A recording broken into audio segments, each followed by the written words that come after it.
ಯಾರು ಅಂತಂತಂದ್ರೆ ನಮ್ಮ ಜಾತಿ ಹೇಳ್ತಿ ಬಿಡ್ತೀವಿ ಅದ್ರ ಹೊರತು ನಾವೆಲ್ಲರೂ ಭಾರತೀಯರು ಅನ್ನೋದಿಲ್ಲ. ಸರ್ಕಾರ ಇದನ್ನ ಮಾಡಕತ್ತೈತ್ರಿ, ಜಾತಿ ಸರ್ಟಿಫಿಕೇಟ್ ತೆಗೆದೊಗದು ಬಿಡ್ಬೇಕು, ಎಲ್ಲರೂ ಒಂದಾಗಬೇಕು. ನಾವ್ಯಾರು ಅಂತಂತಂದ್ರೆ ನಾವು ಭಾರತೀಯರು ಅನ್ನುವಂಥದ್ದು ಒಂದು ದೇಶಭಕ್ತಿ ಎಲ್ಲರ ಮನಸ್ಸಿನೊಳಗೆ ಬರ್ಬೇಕದು. ಅಂದಾಗ ಮಾತ್ರ ಜಗತ್ತಿಗೆ ಗುರು ಹಾಕಿವಿ, ಇಲ್ಲಕಂದ್ರೆ ಗುರು ಆಗಕ್ಕೆ ಸಾಧ್ಯ ಇಲ್ಲ. ಈಗ ಎಲ್ಲಿದೀವ್ರಿ, ನಮ್ಮೊಳಗೆ ಸಾಕಷ್ಟು ಹೊಲಸು ಕೊಳಕು ರಾಜಕಾರಣಿಗಳು ಎಲ್ಲ ದೇಶನ ನಮ್ಮೊಳಗೆ ಬಡಿದಾಡಕ್ ಹಚ್ಚಾರ.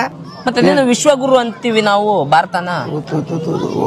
ಇದು ನಾವು ನಮ್ ದುಬ್ಬ ಚಪ್ಪರಿಸ್ಕೊಂಡಕತ್ತೀವ್ರಿ ಅಷ್ಟ. ಹೌದು, ನಾವು ಯಾವಾಗ ಹಾಕಿವಿ ಅಂತಂದ್ರ ಹಿಂದಿನ ಕಾಲದೊಳಗೆ 64 ವಿದ್ಯೆಗಳಿದ್ವು, ಅವೆಲ್ಲ ಮಾಯಾಗೋತೇವ್. ಏನಿಲ್ಲ, ಎದಿ ಸೇರಿ 3 ಅಕ್ಷರ ಇಲ್ಲ ವಿಶ್ವವಿದ್ಯಾಲಯದೊಳಗೆ. ಕನ್ನಡ ಭಾಷೆ ಕ ನಾಡಿನಿಂದ ಬರ್ತಾವ ಇಷ್ಟು ಅಕ್ಷರಗಳು. ಇಲ್ಲೊಂದು ಕ ನಾಡ ಐತಿ ಮೊಟ್ಟ ಮೊದಲೇದು.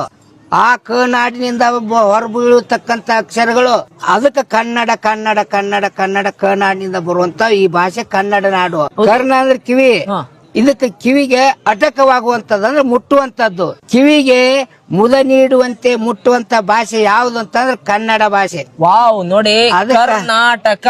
ಕರ್ನಾಟಕ ಕರ್ಣ ಅಂದ್ರೆ ಕಿವಿ, ಅಟಕ ಮುಟ್ಟುವುದು.